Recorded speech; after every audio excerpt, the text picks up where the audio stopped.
बिस्मिल्लाहिर्रहमानिर्रहीम, अस्सलाम वालेकुम। मैं हूं शकील गुरेजा। आजकल खबरों का सीज़न चल रहा है और बड़ी बड़ी खबरें आ रही हैं। आज भी बड़ी बड़ी खबरें आई। सबसे पहली खबर आज आई इस्लामाबाद हाई कोर्ट से और ये इंतहाई अहम डेवलपमेंट मैं इसको कहूँगा और इसके ऊपर डिटेल से बात करेंगे कि इसका पॉइंट क्या है और इसकी सिग्निफिकेंस क्या है। आगे ये खबर जो है चल के क्या शक्ल इख्तियार कर सकती है उस पर बात करेंगे। दूसरी खबर आई अडियाला जेल से। आज वहाँ इमरान खान साहब ने बड़ी धुआंधार जो है मीडिया से गुफ्तगू की, इंटरेक्शन जो हुआ मीडिया के नुमाइंदों से उनका, तो वहाँ पर उन्होंने आज इस्टेब्लिशमेंट को फिर आड़े हाथों लिया और सख्त इल्ज़ाम जो है उनकी जानिब से लगाए गए और उनका रवैया भी बड़ा जारहाना लगा उनकी गुफ्तगू से जो अंदाज़ा हो रहा है। और आज सेनेट का इलेक्शन हो गया और इसमें पीटीआई के साथ एक बार फिर हाथ हो गया, एक और इलेक्शन और पीटीआई के साथ एक और हाथ। वो क्या तफसील है वो आपके सामने रखेंगे। और जबकि ताज़ा तरीन खबर यह है कि ग्रैंड अपोजिशन अलायंस जो है उसकी तश्कील का जो बाकायदा अमल है वो बाज़ाब्ता तौर पर शुरू हो गया है।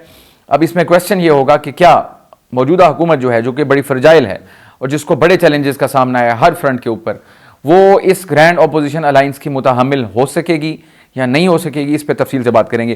तो डायरेक्टली आते हैं पहली खबर की तरफ। आज है मंगल और कल है बुध। बुध का दिन बड़ी इंपॉर्टेंस है उसकी, पहले भी हम गुजारिश कर चुके हैं इसके ऊपर कि इस्लामाबाद हाई कोर्ट के 6 जजेस की जानिब से जो ख़त लिखा गया था जिसमें उन्होंने कुछ इल्ज़ामात भी लगाए और कुछ खदशात का भी इजहार किया कि उनको दबाव का शिकार बनाया जाता है मुख्तलिफ़ तरीक़ों से, यानी कैमरों की बात हो गई बेडरूम्स के अंदर से, लिविंग रूम के अंदर से, और फिर इसके अलावा मुख्तलिफ़ तरीक़े हैं जो उन्होंने डायरेक्ट उन्होंने बल्कि इल्ज़ाम लगाया कि ISI के ऑपरेटिव्स के ज़रिए जो है उनको दबाव का निशाना बनाया जाता है।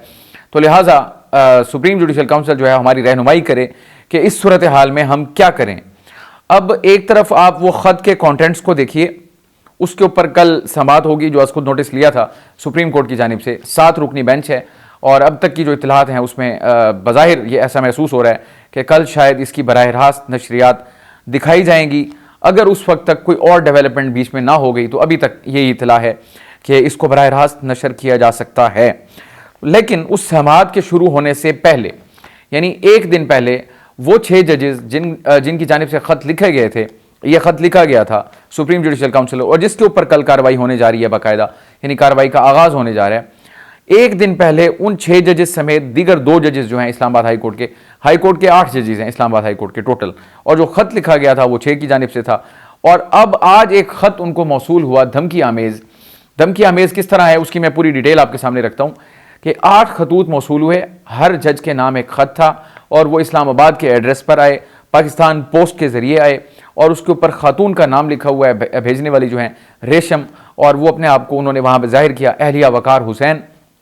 लेकिन जो उनका एड्रेस है वो जो है वो मुबहम है, वो गलत है, उसकी कोई तहकीक नहीं हुई, और जो उसके ऊपर तहरीर है वो हैंड रिटन है। तो ये तो थे ख़त। अब जब ख़त वहाँ पे पहुँचे और जब पहला ख़त खोला गया, जो जज साहब के जो इन मामलात को देखते हैं उनकी जानिब से जो ख़त खोला गया तो उसमें पाउडर था। अब उसके अंदर लिखा हुआ क्या था, उसके अंदर कंटेंट जो लिखा हुआ था ख़त के अंदर वो था एंथ्राक्स, और एंथ्राक्स एक केमिकल वेपन है और ये बड़ा लीथल वेपन है, यानी ये हवा के अंदर तहलील भी हो जाता है और जिसके अगर हमारा इससे कांटेक्ट हो तो वो हमें डैमेज भी कर सकता है और जानलेवा भी साबित हो सकता है। तो एक ख़त के अंदर से जब ये निकला तो उसने वो ख़त को फेंका, उसने जाके मामला जो है वो मुतालिका हुकाम को आगाह किया। उसके ऊपर बड़ा एक रोला खड़ा हो गया। फिर जो जिन लोगों की जानिब से 4 खतूत सुनने में आ रहा है कि खोले गए और जो नहीं खोले गए थे उनको बता दिया गया कि इनको खतूत को नहीं खोलना।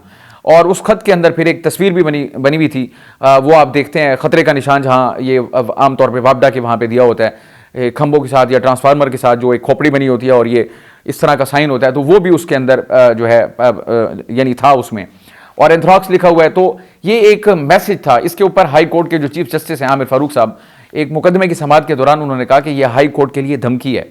तो अगर चीफ जस्टिस उसको धमकी कह रहे हैं तो बजा तौर पर हम कह सकते हैं कि ये जजेस को धमकाने के लिए ये काम किया गया। अब इसके ऊपर जो डेवलपमेंट है वो ये कि CTD की में इसका मुकदमा दर्ज हो चुका है, यानी उसमें इंसदाद दहशतगर्दी की दफात भी शामिल हैं।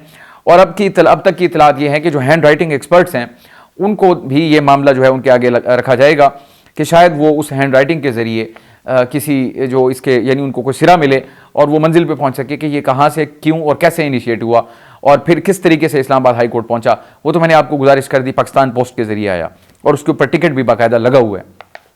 अब सवाल ये है इसमें कि कल जो समाअत होने जा रही है उससे एक दिन कबल उन जजेस को ये मौसूल होना, तो ये तो 2 जगह पे बज़ाहिर लगता है पैगाम है।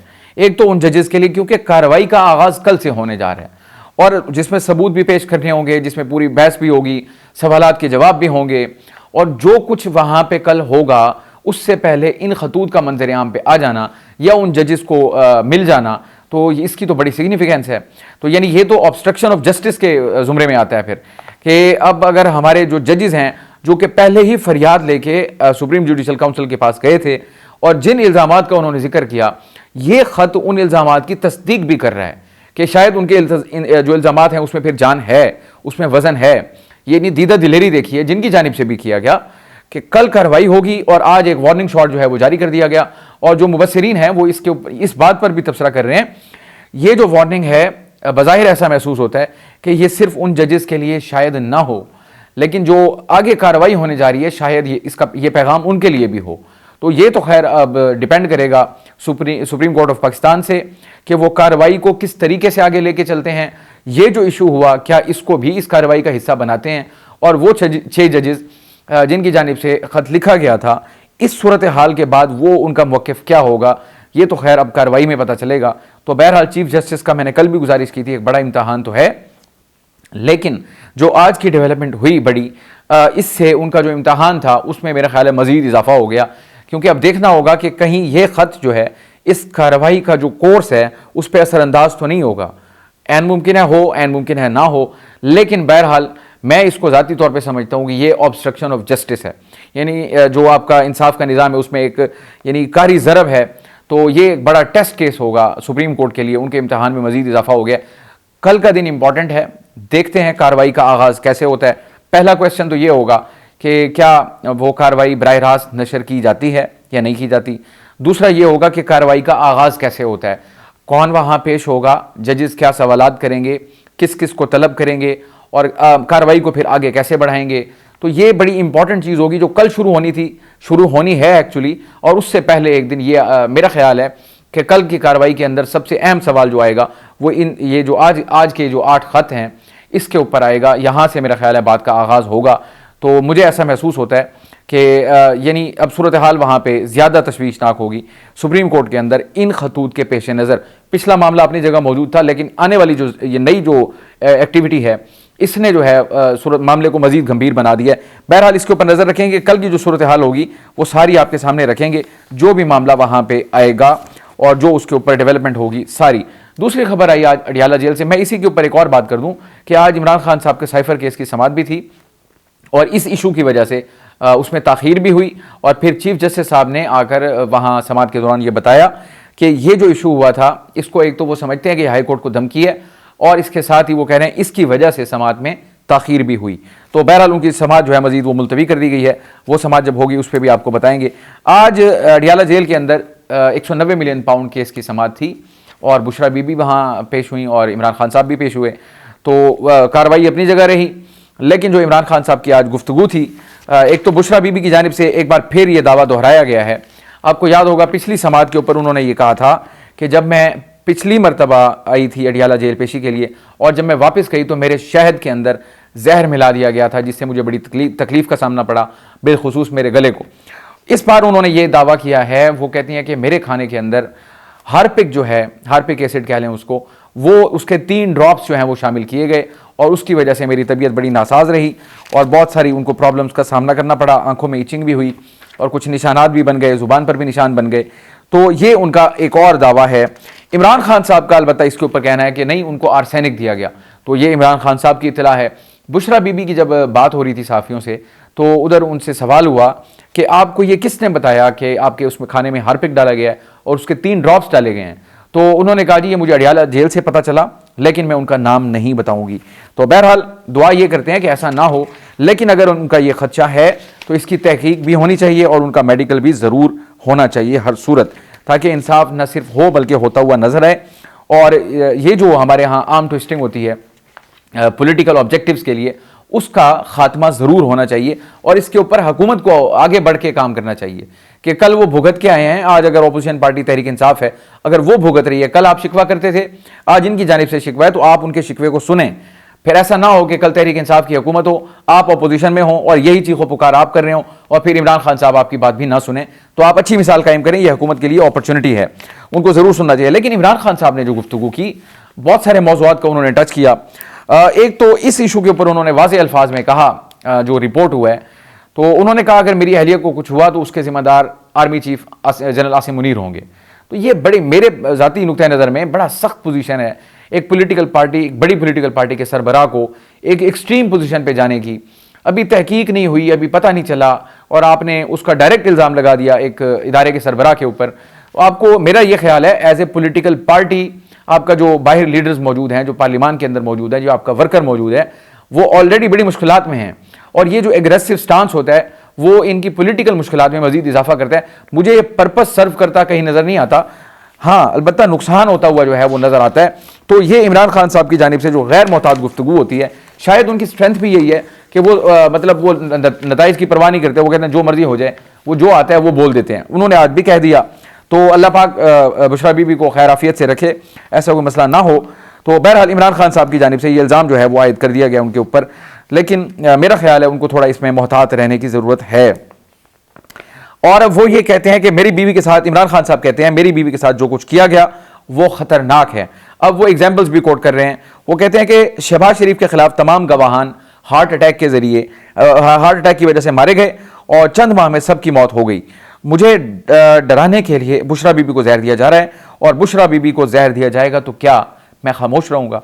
तो इमरान खान साहब का यानी बिल्कुल हैं, जज्बात हैं, होने भी चाहिए और ये आपकी गैरत का तकाजा भी होता है, लेकिन आप एकदम एक एक्सट्रीम पोजीशन पे चले जाते हैं। वो जो है वो मेरा ख्याल है पॉइंट टू पॉन्डर है खान साहब के लिए, पार्टी के लिए। लेकिन खान साहब सुनते कहाँ हैं?